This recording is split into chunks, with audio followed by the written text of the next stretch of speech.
Good morning बच्चों।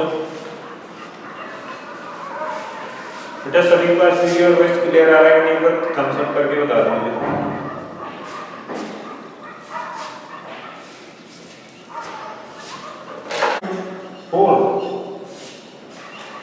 ठीक है। तो बेटा कल क्या था, ट्यूशन थोड़ा बड़ा था और हमारे पास टाइम कम था, वीडियो बीच में ही कट हो गया था।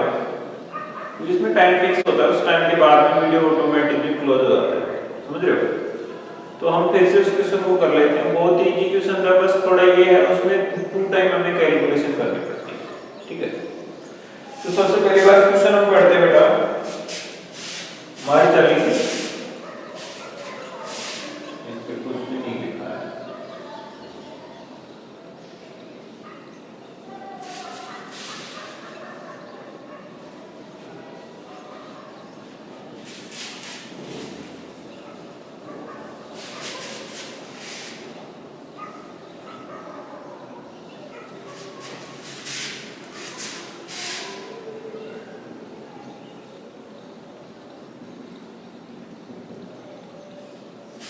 क्वेश्चन नंबर था बच्चों 9। Hari buys 2 kind of clothes material for school uniforms. Shirt material that cost him 50 rupees per meter. बेटे जो हरी है ना, वो यूनिफॉर्म यानी कि किसी स्पेशल चीज के लिए जो ड्रेस फिक्स की जाती है, जैसे स्कूल की बात करें तो स्कूल के लिए जो ड्रेस फिक्स है उसको यूनिफॉर्म बोलेंगे। तो स्कूल यूनिफॉर्म के लिए हमें 2 टाइप का क्लॉथ चाहिए, तो शर्ट का कपड़ा चाहिए और एक हमारे ट्राउजर यानी पैंट का कपड़ा चाहिए। तो वो दोनों तरह के कपड़े हैं, उनका प्राइस अलग अलग है बेटे। जो शर्ट का जो क्लॉथ है उसका प्राइस क्या है, 50 rupee per metre. And trouser material that cost him 90 rupee per metre. तो जो ट्राउजर का जो क्लॉथ है वो कितने का बेटे, 90 रुपी पर मीटर का रेट का है, ठीक है। For every 3 meter of shirt material he buy 2 meter of trouser material। अगर वो 3 मीटर शर्ट के लिए कपड़ा खरीदता है तो उसके साथ जो पैंट लगेगी उसमें 2 मीटर का कपड़ा लगेगा, समझ गए। मतलब 3 मीटर शर्ट के लिए कॉस्ट और 2 मीटर ट्राउजर के लिए कॉस्ट लगेगी, ठीक है। फिर क्या कहा बेटे उसने, he sells the material at 12% and 10% profit consecutively. मतलब उसको शर्ट के कपड़े पर कितना प्रॉफिट चाहिए, 12%, और जो पैंट यानी कि ट्राउजर का जो क्लॉथ है उसमें कितने का प्रॉफिट चाहिए, 10% का। आगे क्या है, his total share in is 36,600, how much trouser material did he buy। और उसकी टोटल जो सेलिंग है, बेचता है, वो कितने में बेचता है बेटे, 36,600 रुपीज में। तो हमें ये बताना है कि उसने how much trouser material did he buy, उसने ट्राउजर के लिए जो कपड़ा खरीदा था वो कितना खरीदा था, समझ गए बेटा, कितना, ना कि कितने रुपए का। क्लियर बच्चों। तो देखते हैं, तो लेट टोटल स्टूडेंट्स कितने मान लेते बेटे, हम x मान लेते हैं। देखो हमारे पास शर्ट का कितना कपड़ा लगता है, शर्ट मटेरियल फॉर 1 स्टूडेंट कितना बचा, 3 years, and trouser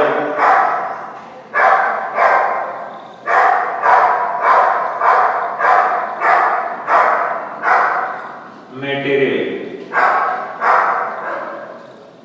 is equal to 2x। तो समझ में आया मैंने क्या कहना था।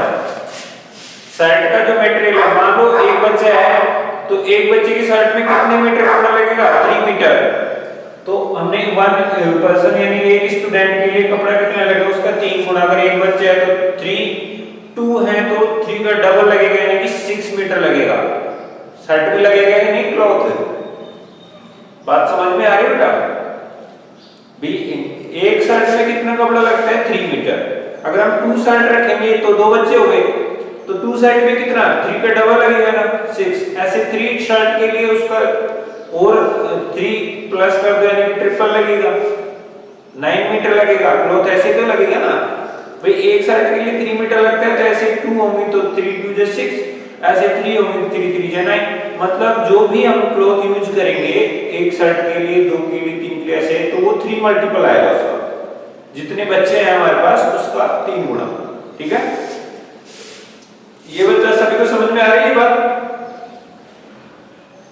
हाँ, फिर ट्राउजर में भी ऐसे ही होगा, पर ट्राउजर में 2 मीटर चाहिए एक बच्चे के लिए, तो हमारे पास x स्टूडेंट है तो x के लिए कितना 2x ही।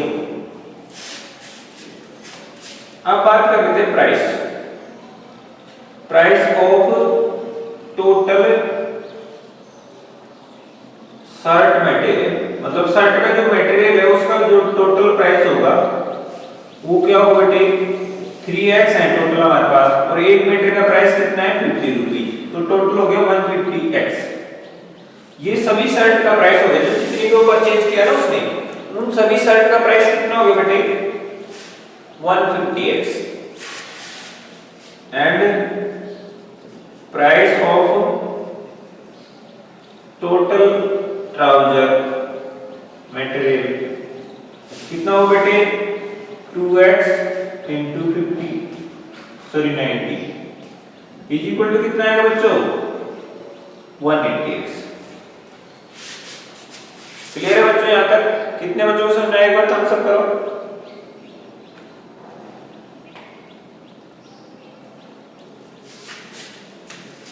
Therefore, total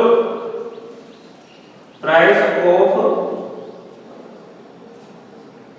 both, या पहले इनका प्रॉफिट निकालो। ये प्राइस कैसा है बेटे कॉस्ट प्राइस है, इसने खरीदे हैं, ठीक है। Therefore, if he want 12% profit on shirts, इस पर चाहिए उसको शर्ट्स पर 12% का प्रॉफिट चाहिए, तो उसका सेलिंग प्राइस क्या होगा बेटे? सेलिंग प्राइस का फॉर्मूला सभी बताओ बेटा। वो होता है बेटे 100 प्लस प्रॉफिट परसेंटेज अपॉन 100 और मल्टीप्लाई सीपी कॉस्ट प्राइस। ठीक है, पहले छोटी क्लास में पढ़ा है ना। फिर उसको 12% का प्रॉफिट चाहिए ना शर्ट को बेचने के लिए। अभी तो उसने इतने में खरीद लिया, अब इसको वो बेचेगा, सेल करेगा। सेल करने पर उसको प्रॉफिट चाहिए, तो उसके लिए कितने में बेचे? इसको कुछ ज्यादा में बेचेगा, है ना। तो कितने ज्यादा बेचेगा वो सेलिंग प्राइस निकलेगा, सेलिंग। तो ये आ जाएगा बेटे, तो सेलिंग प्राइस क्या आएगा हमारा 100 प्लस 12% प्रॉफिट उसे चाहिए डिवाइड बाय 100 और मल्टीप्लाई सीपी कितना था बच्चों हमारे पास 150x। क्लियर है बच्चों?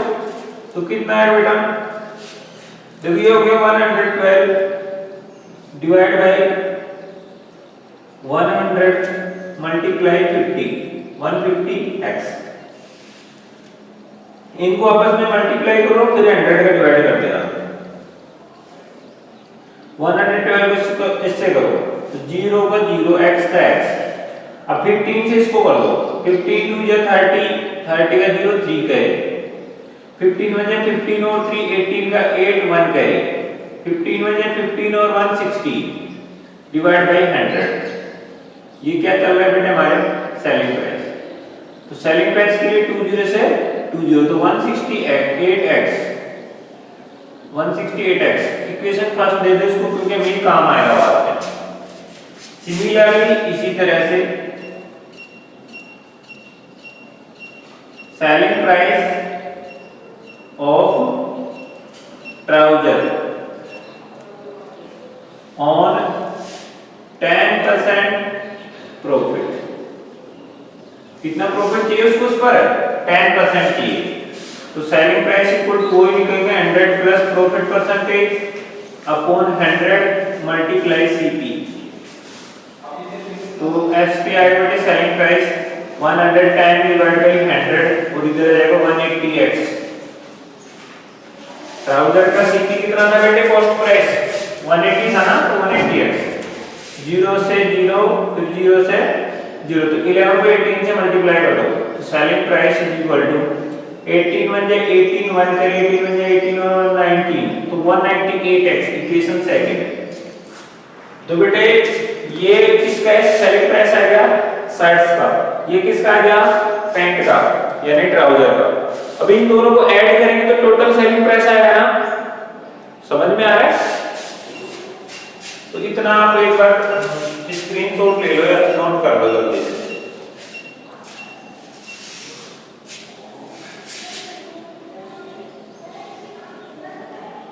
स्क्रीनशॉट ले लो बेटा।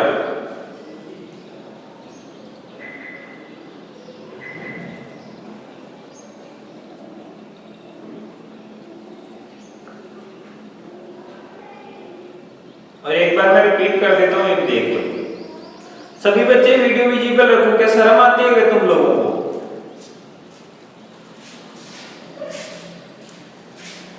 देखो बेटा, अब जो यूनिफॉर्म हम स्टिच करवाएंगे, यूनिफॉर्म लेंगे बच्चे के लिए तो लेंगे, मतलब हमें पता होना चाहिए कितने स्टूडेंट हमारे पास हैं। तो मान लो हमारे पास टोटल स्टूडेंट कितने x हैं, ठीक है, जो शर्ट खरीदने, शर्ट और पैंट का कपड़ा खरीदने आएंगे।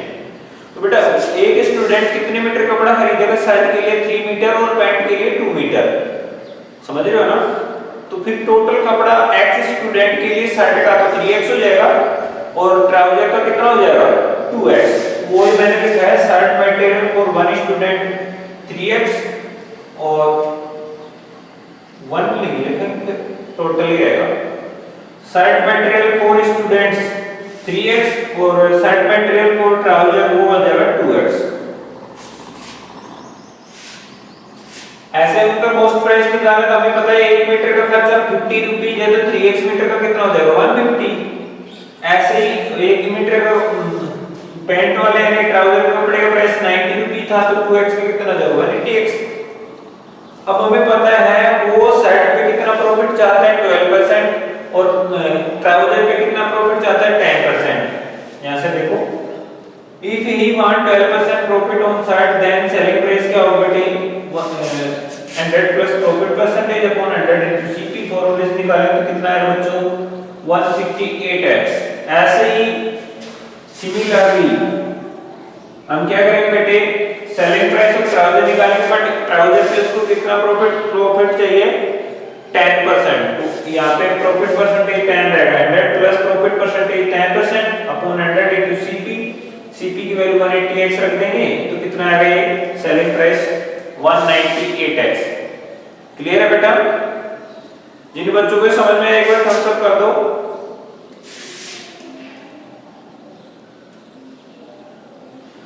Very good. तो अब हम क्या निकालेंगे बेटे total selling price. Therefore total selling price को दोनों को जोड़ देंगे,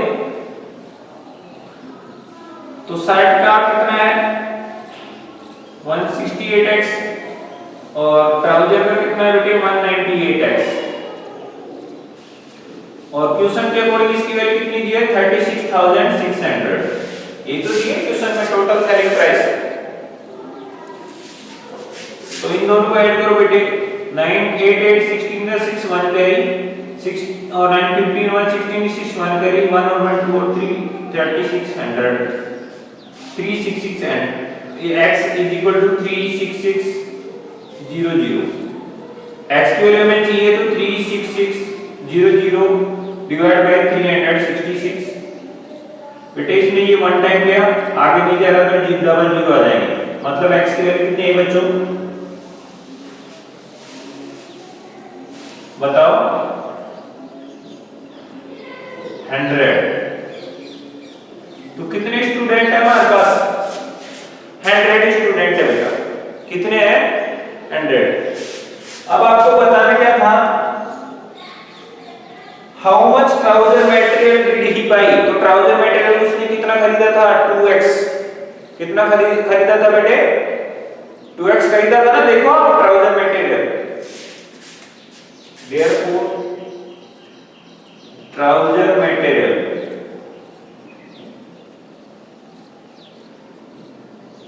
इज इक्वल टू 2x था ना बच्चों, तो 2 into x की वैल्यू 100, तो कितने मीटर कपड़ा खरीदा उसने ट्राउजर के लिए 200 metre, that is our answer.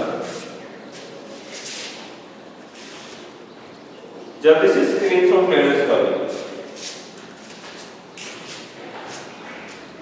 बेटा, कितने बच्चों को समझ में आएगा थम्स अप कर दो।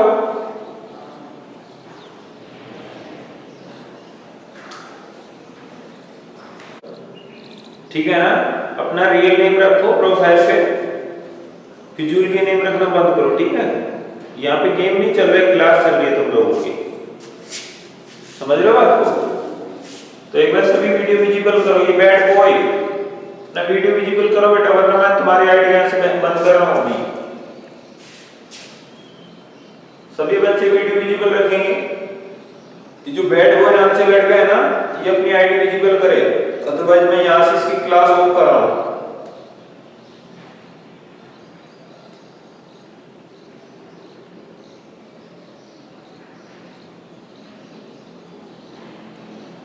मेरे को फिर से दिखे ना ऐसे ऐसा मजिक करता हूँ, मैं इनको तुरंत हटा दूंगा क्लास, मुझे नहीं चाहिए इनकी, जरूरत नहीं मुझे, ठीक है ना।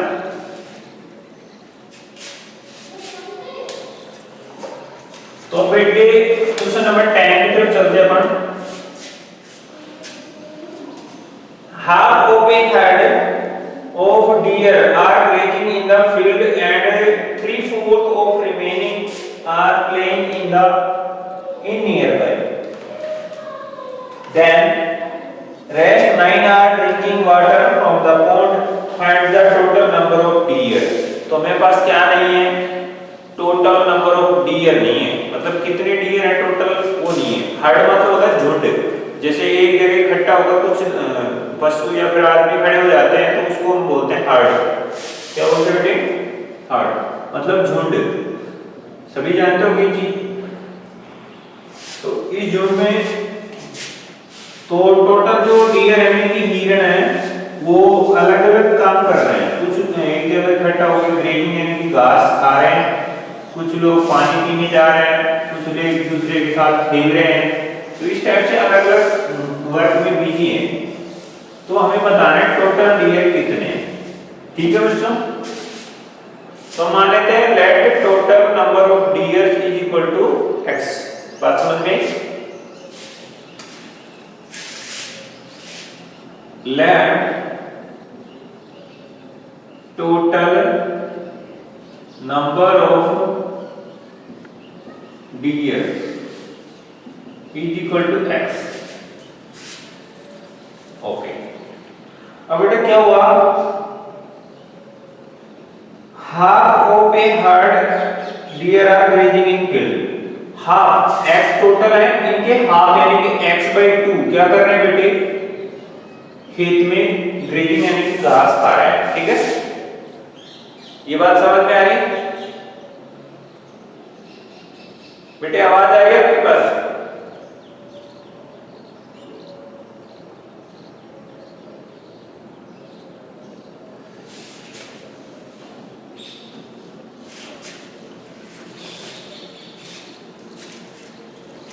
सभी बच्चे कमेंट करके बताओ वॉइस आ रही है क्या, ठीक है।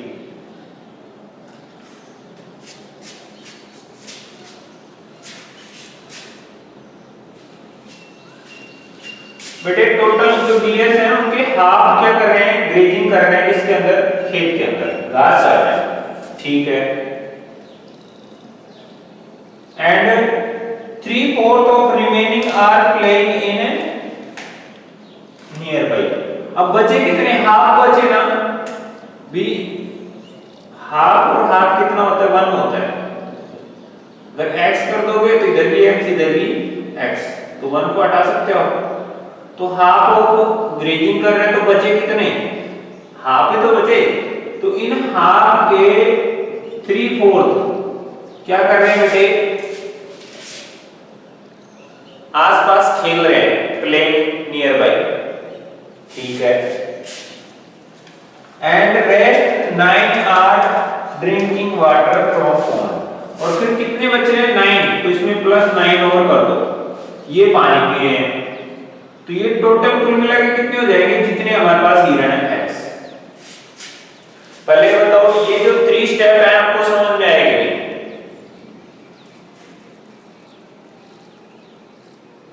एक बार फिर से समझ लो। मान लो आपके पास 20 एमबी है, कितने बेटा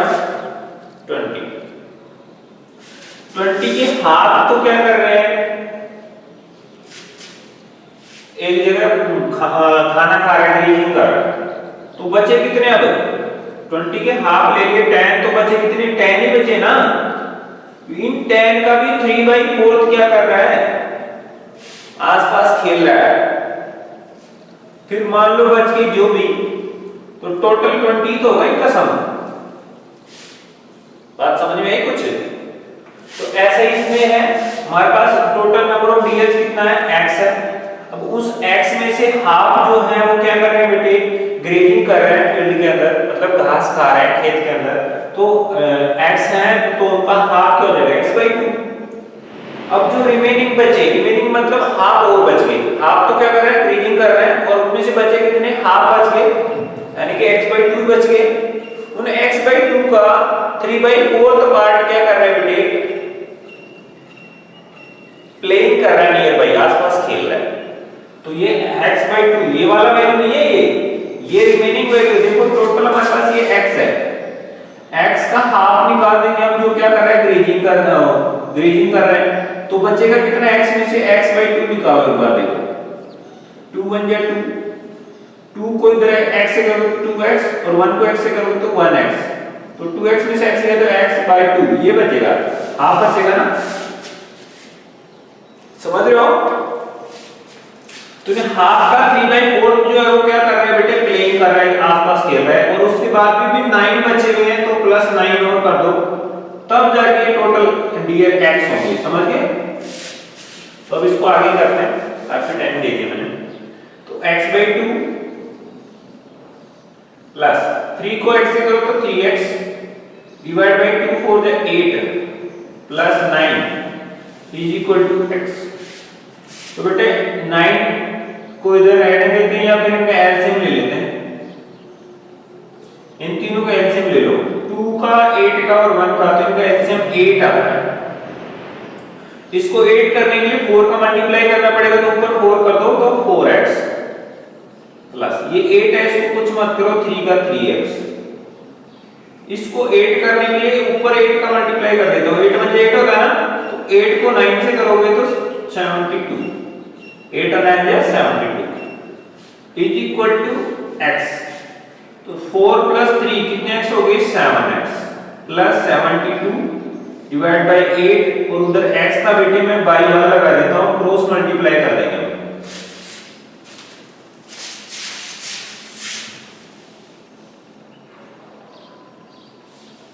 तो कितना आएगा बेटा, 7x + 72 को किससे मल्टीप्लाई करना था, 1 से, तो कोई फर्क नहीं पड़ेगा, वो ऐसे कैसे रहेगा, बट x को 8 से मल्टीप्लाई करोगे तो 8x हो जाएगा, क्रॉस मल्टीप्लाई कर दिया हमने इसको इससे इसको, तो ये 7x इसको इधर ले आते हैं, इधर 72 बचेगा, इधर बचेगा 8x, ये 7x प्लस हो रहा है, इधर आएगा तो -7x, तो 72 = x, मतलब x की वैल्यू कितनी आई, 72 आई। तो लिख दो therefore total number of deers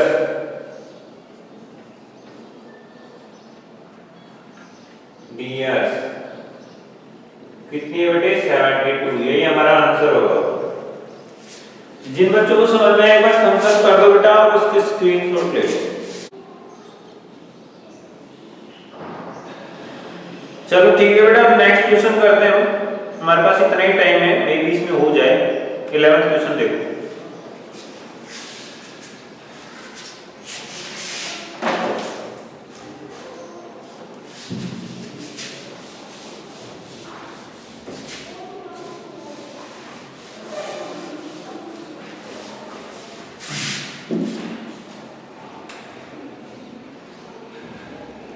A grandfather is 10 times older than his granddaughter. मतलब एक दादा है वो अपनी पोती से कितना बड़े है? 10 टाइम older है, ठीक है। He is also 50 years older than her. Find their present age. बहुत अच्छा क्वेश्चन है, इजी भी है एकदम।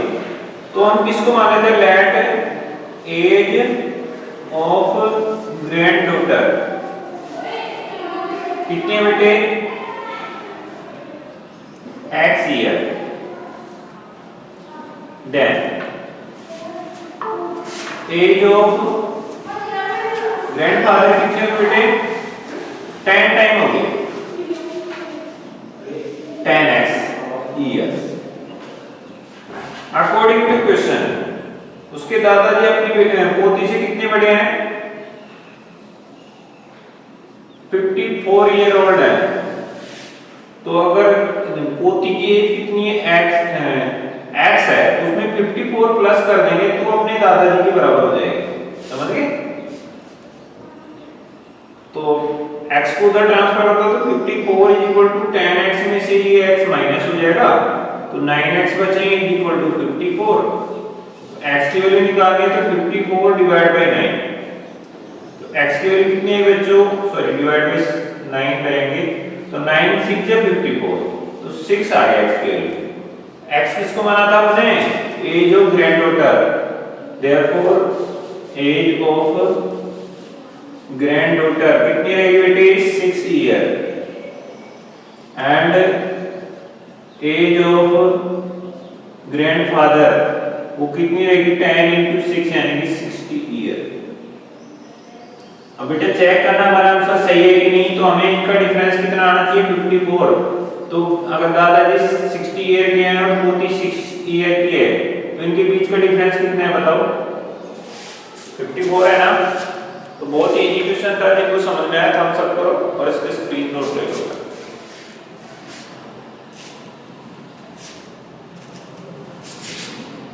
ठीक है बेटे,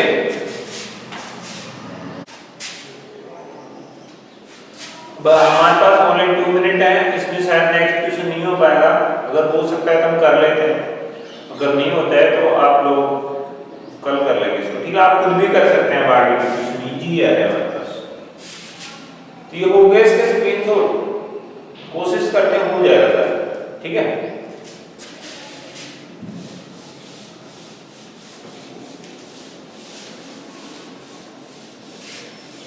तो 12th क्वेश्चन देखो बेटा।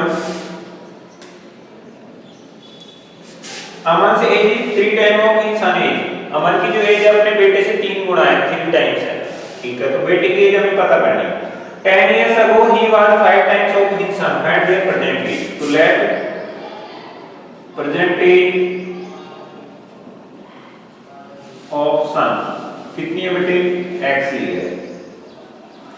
then एज ऑफ अमन कितनी हो जाएगी बेटे?